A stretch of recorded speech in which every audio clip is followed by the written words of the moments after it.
Анда кийинки сөз Салиев Азамат Рахимбердиевичке берилет. Жарандык жана административдик укук боюнча адис.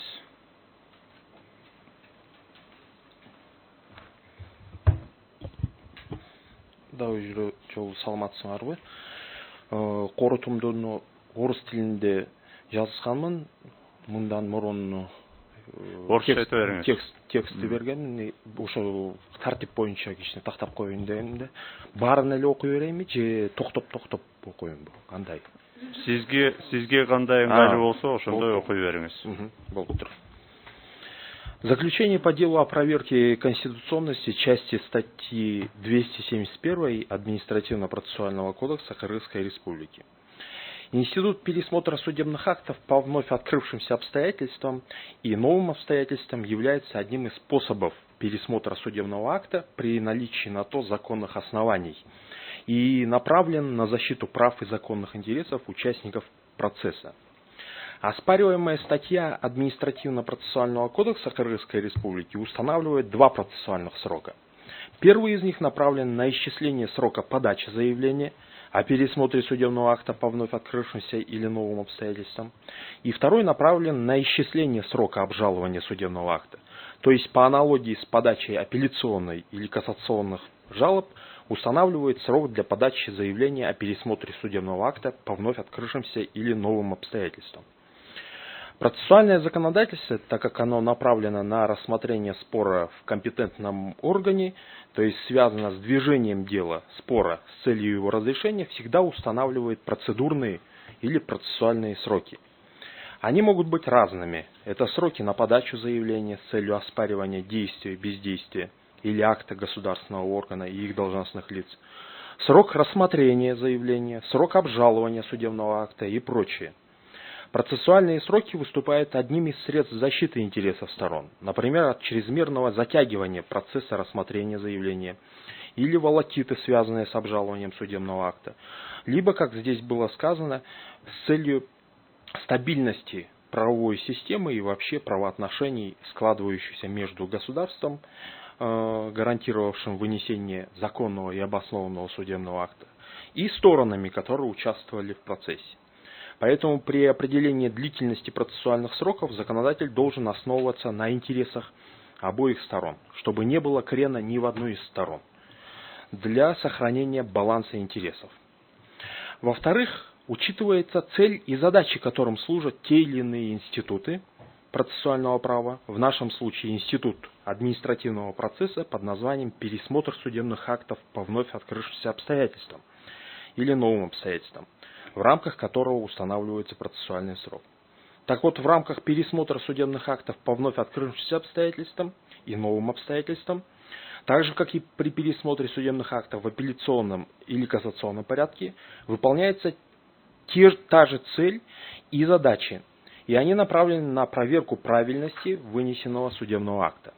Однако, если в апелляционном, предусмотренной частью 2 статьи 213 АПК Кыргызской Республики, и в кассационном порядке обжалования, статья 248 АПК, устанавливаются соразмерные сроки для подачи жалоб, и они вполне соответствуют контексту этих стадий рассмотрения и разрешения административного дела, то в рамках обжалования пересмотр судебных актов по вновь открывшимся обстоятельствам и по новым обстоятельствам устанавливать дополнительный процессуальный срок, по сути являющийся фильтром для обращения в суд, нецелесообразно и неправильно.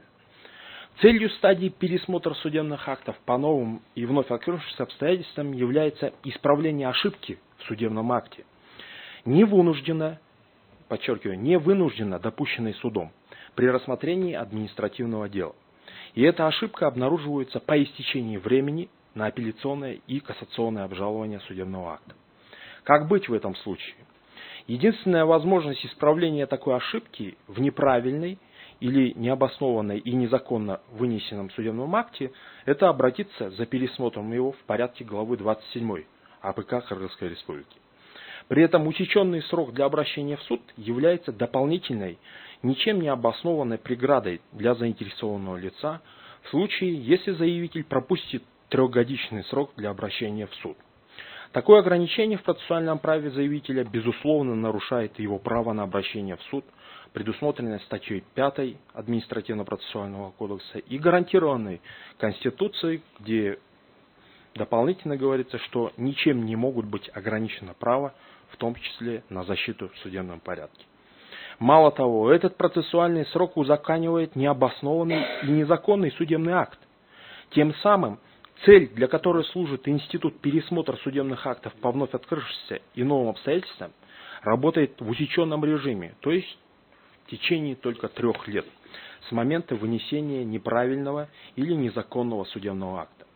Учитывая тот факт, что новые обстоятельства или обстоятельства, которые послужат основанием для пересмотра судебного акта по вновь открывшимся обстоятельствам, может стать известным и спустя 3 года, установленные в статье 271 АПК Кыргызской Республики, то спустя 3 года государство как бы закрывает глаза на незаконный и необоснованный судебный акт. Тем самым задачи судебной системы и задачи, которые ставит любое процессуальное законодательство, оказываются невыполненными, что безусловно является несправедливым по отношению к лицу, которое претерпевает незаконные и необоснованно возложенные на него обязанности таким судебным актом. Проще говоря, претерпевает негативные последствия неправильно вынесенного судебного акта. Исходя из вышеизложенного, статья 271 под названием «Подача заявления, представления» в следующей редакции: заявление в скобках представления о пересмотре судебного акта по вновь открывшимся или новым обстоятельствам подается участниками процесса в суд, рассмотревший дело по первой инстанции, в течение 3 месяцев со дня установления обстоятельств, служащих основанием для пересмотра, но не позднее 3 лет с момента вступления в законную силу судебного акта, должна быть частично изменена, а именно признана неконституционной в части, ограничивающей заинтересованное лицо в подаче заявления не позднее 3 лет с момента вступления в законную силу судебного акта. Такое ограничение в праве на пересмотр судебного акта по вновь открывшимся или новым обстоятельствам является ограничением в праве на доступ к правосудию, гарантированной и установленной в пункте 8 части 5 статьи 20 и части 1 статьи 40 Конституции Кыргызской Республики. В свою очередь, пересмотр судебных актов по вновь открывшимся или новым обстоятельствам является частью системы защиты прав человека в рамках судебной формы защиты. И в этом смысле ограничение права на пересмотр судебного акта в рамках рассматриваемого института является неправильным и необоснованным ограничением в конституционном праве на судебную защиту. Тем более, что является ли представленное обстоятельство новым или вновь открывшимся, будет устанавливаться в судебном заседании соответствующим составом суда. Это предусмотрено статьей 275 АПК.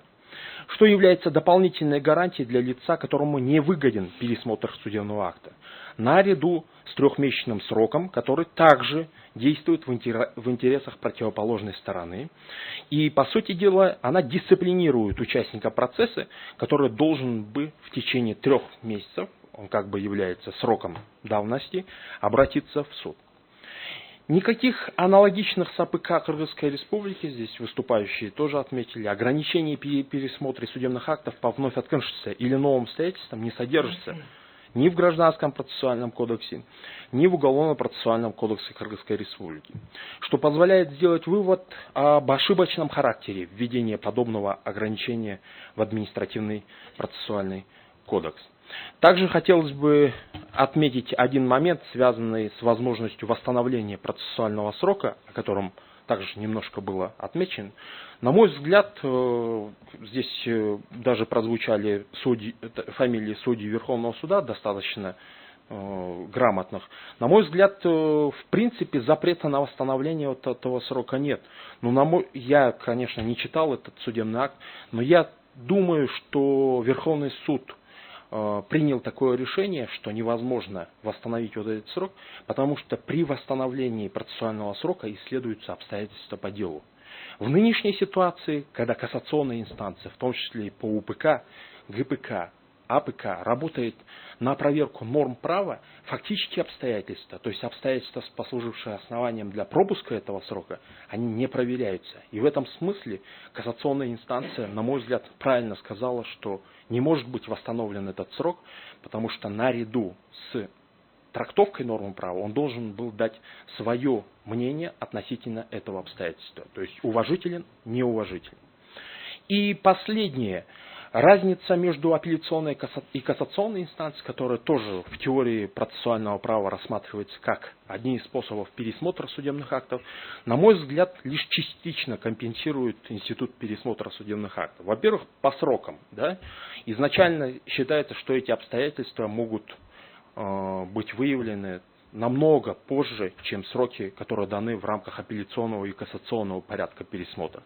Понятное дело, что в апелляционной инстанции возможно это пересмотреть, если в течение 30 дней стало известно. В отношении кассационной инстанции опять сложность, связанная с тем, что кассационная инстанция не может пересматривать дела, связанные с появлением новых обстоятельств, изменившихся обстоятельств и тому подобное. То есть в этой ситуации даже кассационная инстанция не может быть той инстанцией, которая может проверить, является ли это вновь открывшимся обстоятельством по той простой причине, что у нее усеченные полномочия, связанные с проверкой нормы права, которые применили в нижестоящих судах. И в этом смысле даже вот в рамках трехмесячного срока, на мой взгляд, получается, что в Верховный суд невозможно даже обратиться, а надо обращаться к другому институту, к институту пересмотра судебных актов по вновь открывшимся обстоятельствам. Ну и напоследок, так сказать, древняя формула римского права, мы ее все помним, кто заканчивал юрфак, когда говорилось Юлием Цезарем: пусть погибнет мир, но восторжествует справедливость. И вот в данной ситуации, на мой взгляд, справедливо будет убрать соответствующие ограничения, связанные с обращением для пересмотра акта по вновь открывшимся обстоятельствам. Спасибо.